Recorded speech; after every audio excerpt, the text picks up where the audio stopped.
Olá, empreendedoras, tudo bem? Eu me chamo Isabela e no vídeo de hoje a gente vai ensinar vocês a precificar seu produto ou serviço.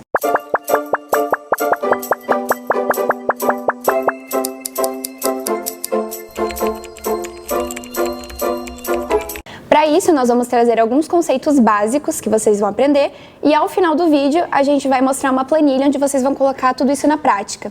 E também vamos disponibilizar o link dessas planilhas.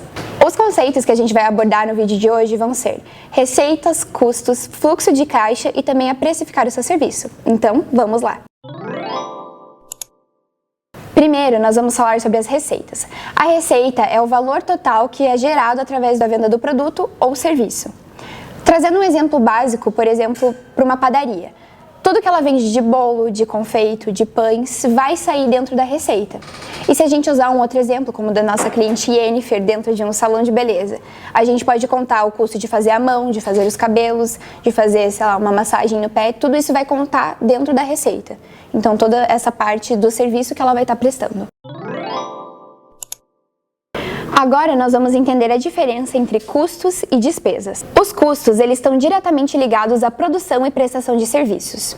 Isso inclui os produtos e ingredientes usados dentro da padaria, como por exemplo farinha e fermento, até mesmo o pagamento dos funcionários ou o uso de energia elétrica. Já as despesas são os gastos necessários para manter a operação do negócio. Então, por exemplo, eu preciso investir em rede social, eu preciso investir em coisas externas. Isso seria as despesas. Em um salão de beleza, os custos envolvem, por exemplo, a tinta, o esmalte, o alicate que eu vou cortar a unha, a lixa. Então, tudo isso vai estar dentro dos custos. Já para uma padaria, como eu falei anteriormente, vai ser usado o custo da compra da farinha, do fermento, do açúcar, dos confeitos que vão ser usados. Agora, dentro desse conceito de custos e despesas, a gente tem que elencar eles como custos fixos ou despesas fixas e variáveis. O que seria isso? Os custos fixos são aqueles que não mudam de acordo com a quantidade que é produzida. Já os variáveis, ele vai mudar. Então, por exemplo, eu preciso produzir mais pães, isso é um custo variável para os ingredientes. Quanto mais ingredientes eu comprar, mais isso vai alterar no valor total, no valor final.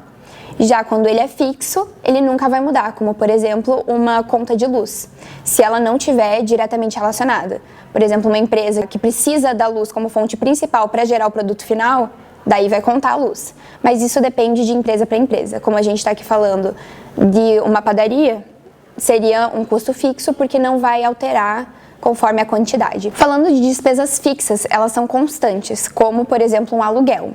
Já as despesas variáveis, elas sofrem essa mudança conforme o volume de vendas, como eu expliquei anteriormente. Agora a gente vai falar sobre o fluxo de caixa. O que seria o fluxo de caixa? Ele é basicamente um controle do que você vai estar vendendo e do que você vai estar produzindo para você controlar o seu dinheiro e não acabar perdendo ele. Por isso é muito importante sempre deixar o seu fluxo de caixa positivo. Um exemplo seria uma padaria que vendeu R$500 em produtos, mas gastou com ingredientes 300. O fluxo de caixa, o saldo disso, seria R$200, que é o que sobrou. Por isso que sempre a gente precisa manter isso equilibrado e positivo. E como que eu vou precificar esse meu serviço e como que eu vou trazer realmente valor ao que eu estou vendendo?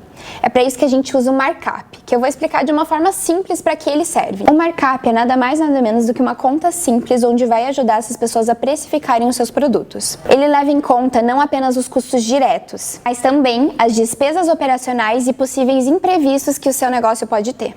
Agora, nós vamos trazer um exemplo para vocês conseguirem aplicar todas essas dicas e conceitos que a gente trouxe na aula de hoje. Então, vamos lá!